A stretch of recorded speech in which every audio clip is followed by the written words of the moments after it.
একা একা শুধু অকারণে ঝড়ে বৃষ্টি এমন আজও তাই অবাক রঙে কে যায় সাদা কালো বাঁকা মানুষের মুহূর্ত রাঙায়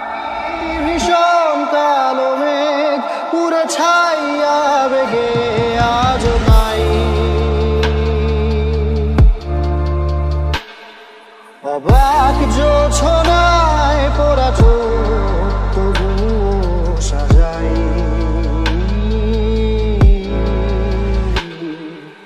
এই সন্ধ্যায় দু চোখ সাগরে বুকের পাঁজরে ভেসে যায় অবাক জোছনায় লুকিয়ে রেখেছি ভেজা চোখ দেখাইনি তোমায়